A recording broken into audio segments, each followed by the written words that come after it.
Hello, ladies and gentlemen, and welcome back. This is it. This is the end. We are up to question number 10, the last question on the Manitoba Math Contest from 2014.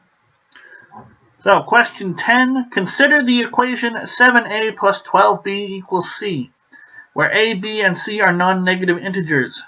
For many values of c, it is possible to find one or more pairs a, b satisfying the equation. 7 and 12 are relatively prime, so you can always solve the equation. It's just a question of whether or not you can solve it with a and b being non-negative. However, if, for example, this were 6a, you could never get anything that wasn't a multiple of 3. Actually, a multiple of 6. But it's possible to find one or more pairs satisfying the equation. Given c equals 26, for example, a and b could be 2 and 1, because 14 plus 12 is 26. And that happens to be the only solution, again with non-negative integers. So we got two parts here. A, if c is 365, find all possible solutions a, b, where a, b are non-negative integers. So that won't be too bad. It's a listing type question. And b, there are some values of c for which no solutions exist. For example, there is no pair a-b such that 7a plus 12b equals 20, so c equals 20 is one such case. Find the largest integer value of c for which there... Oh, this is the Chicken McNugget problem. So, for those of you who don't know, the McDonald's has Chicken McNuggets. I mean, it can really work with everything, but if you're going to call them McNuggets, you kind of have to be talking about McDonald's. But Chicken McNuggets, so the question goes, come in packages of 6, 9, and 20. I don't think that's ever been the case. I think it's always 6, 10, and 20. At least it is where I live currently.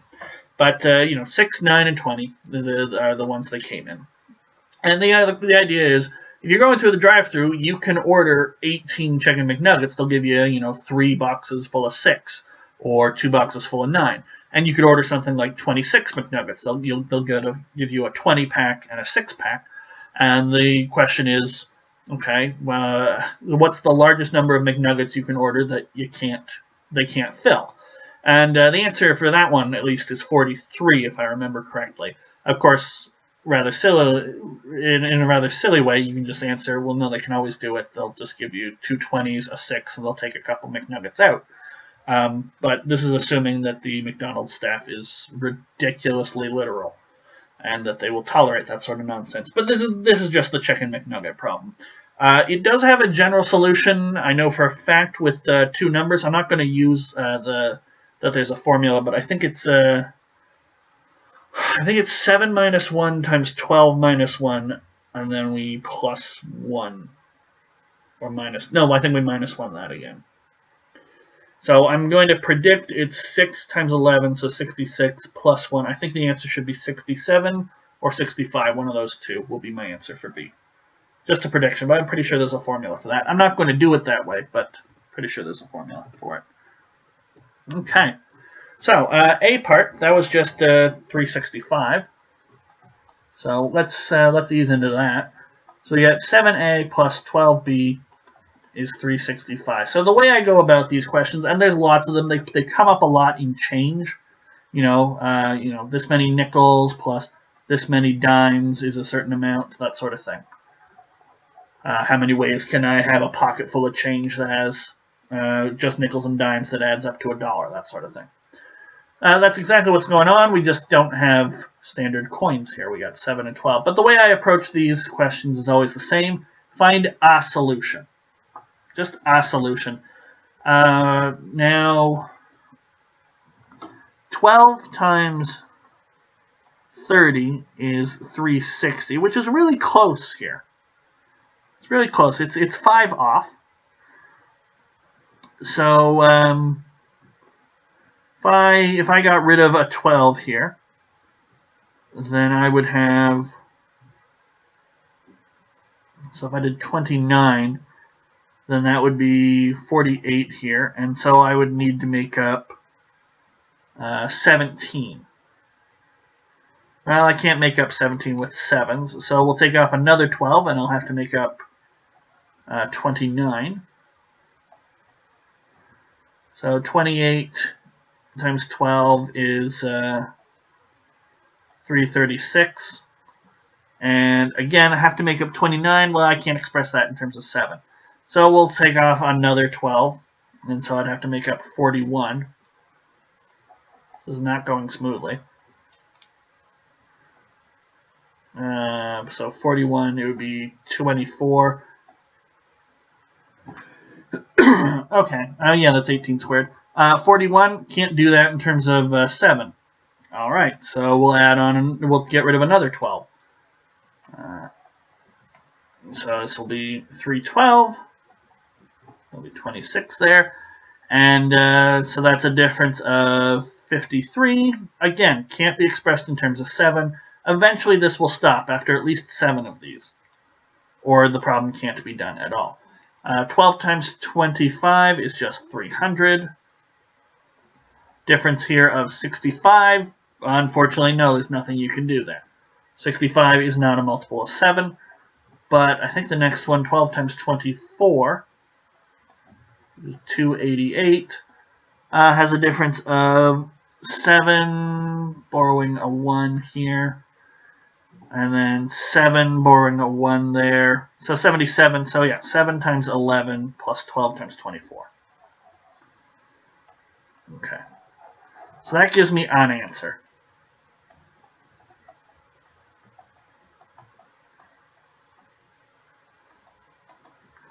By guess and check, and depending on how much room is on the page, you can actually show your guess and check if you want. But A, B being 11, and what did I say? 24 is a solution. Okay, and actually we showed that there are no bigger solutions, but we'll make the observation that if x naught, y naught is a solution, and this is true in general. If you have, we'll call it A naught and B naught, just because they got A and B. XA plus YB is equal to C. And if we let D be the GCD, so this is just me giving you a whole bunch of actual theory, then A naught plus X over D, no, Y over D,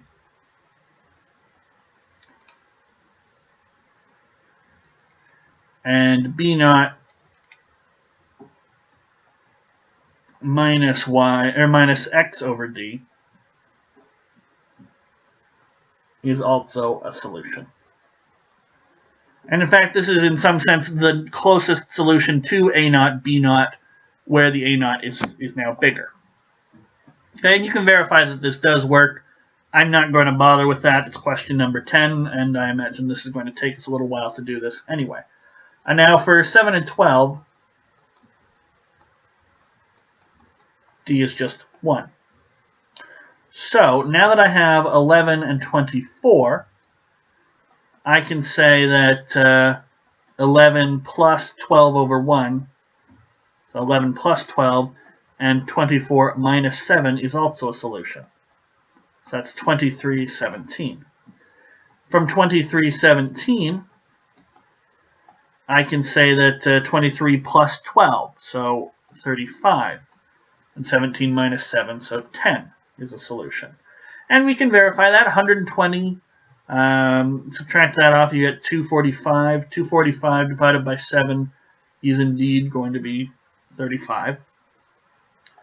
From 3510, we get a solution of 47.3. And then that would, by the way, we can also go backwards, but that would be negative 131, which is not allowed. And this would go to 59 negative 4, which also not allowed because of the negative sign. So in this sense, we can get all the solutions. I don't think you need much more justification. I would write down the general rule that I did. But so AB is going to be, oh, what was it? 11, 24, 2317, 3510, and then 47.3. And those are our only possibilities here for part A. Now, B part, showing numbers that can't happen. Okay. So, the easiest thing to do, we know 20, so we know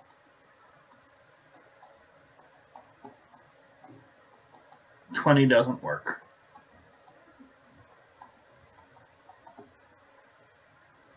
So let us start there. And what we're going to do is we are going to make rows. 20, 21, 22, 23,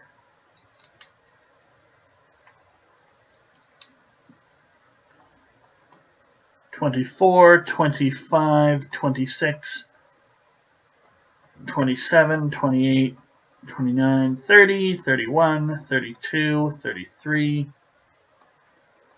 34. And you'll notice goes up by 7 each time. Okay? And we chose 7 because it's the minimum of 7 and 12. So I'll write a few more of these out and then I'll show you my technique.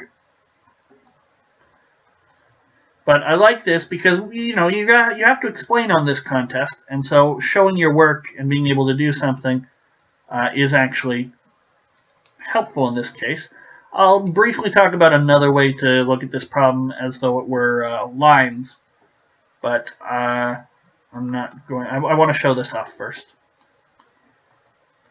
So what did I say I thought the answer would be? Something like 67, I think it was. So we'll go up there. 60, 61, 62, 63, 64, 65, 66, 67, 68, 60. So you go as far as you think you need to, and then you go one step more.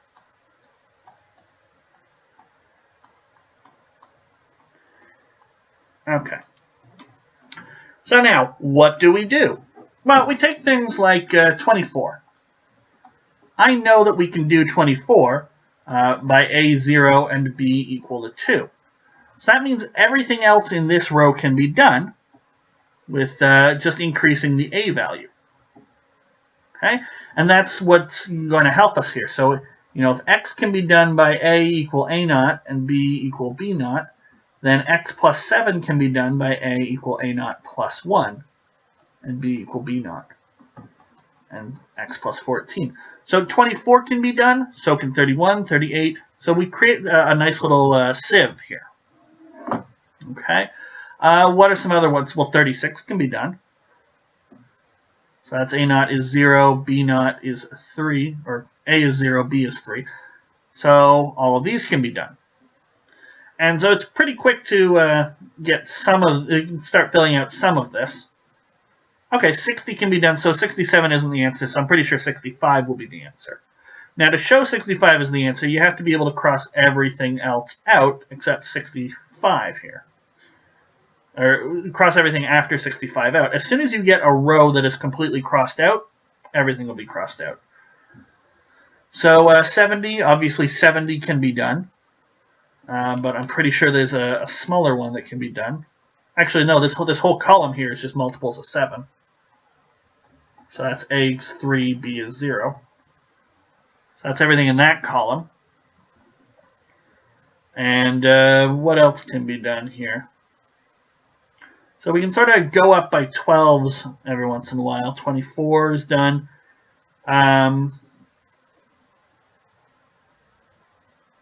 So 19, for example, 19 is up here. So 26. 26 is, well, they told us it can be done. So 26 is A is 2, B is 1. So 26 can be done. Hooray, that's all finished. So everything's slowly being canceled, but 65 I don't think can be done. But 72 should be, so 72 is just 6 times 12. Yeah, so this is A is 0, B is 6. But of course, you can't go back 1. You can't go back by a 7 and get to 65. So 65 should be the answer. Okay. And this would be sort of a quick. If we had everything from 1 up to 12 or 1 up to 19 here, if we had just gone up to 1 up to 7 times 12, it'd be really. This would actually be the start of a visual sieve-based proof of the formula that it's. So if it's xa plus yb is equal to c, the max c that doesn't work. Now, keep in mind this only works for 2 of them. Is x minus 1 times y minus 1 all minus 1, which in this case is 65. But try as we might, we won't be able to get 65 as a possibility. Try doing something smaller. If it had less 7s, it would be somewhere in this row. But you can't have less 7s and be in this row.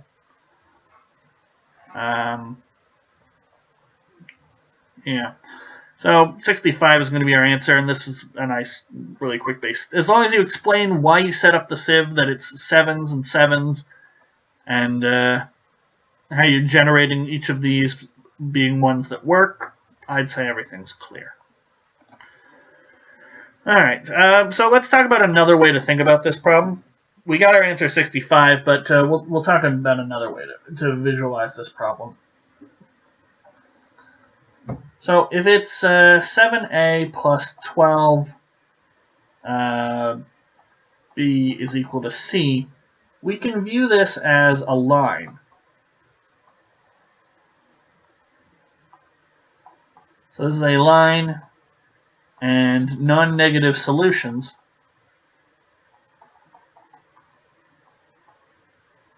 are in the first quadrant. Okay, so if you have a solution, for example, a naught, b naught, if you go down by 7 and over by 12, or sorry, down by 12 and over by 7, based on the way I have it set up. So we have an a-axis and a b-axis here. But if you go down by 12 and over by 7, you'll get another integer, because you started with pairs of integers. And so you keep going like this, and eventually you will run out of the first quadrant, and you will get solutions that are non-negative exactly. Okay? So an argument can be made, although I don't think I'm going to make it, but this is the way I saw it in one of my third-year university elementary number theory courses. We actually proved, I think, the formula on the other side. The x minus 1 times y minus 1 minus 1. And the way you do it is you sort of view this as a line and say, okay, based on this c value, you're going to have a b-intercept and an a-intercept, and just show that you can't have any integers in here. And it's an interesting argument that you have to make. I don't quite remember it, and I think it's a little beyond what you need to show for question 10 to get full marks. But it's another way to think about this, that this is a line. It does express a line, and the solutions we want are lattice points in the first quadrant. Okay, but I think the sieve is the way to go. The sieve is the way I tell most people how to do the chicken McNugget problem.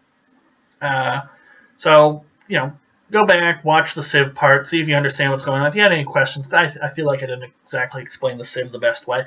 Feel free to ask them in comments. But other than that, we're done the 2014 paper. Hopefully you guys did well. You might have actually written it this year, or well, probably if you're watching these to practice, you didn't write it this year. But you hopefully did print this out and practice. Let me know how you did in the comments. Did you get questions faster or slower than I did? Which question was the hardest? But either way, I will see you guys for more contests in the future. The next Manitoba contest, I guess, will be the 2015. So look for that sometime in the future. But either way, continue on practicing contests, and I'll continue on making videos, and I'll see you in the next one.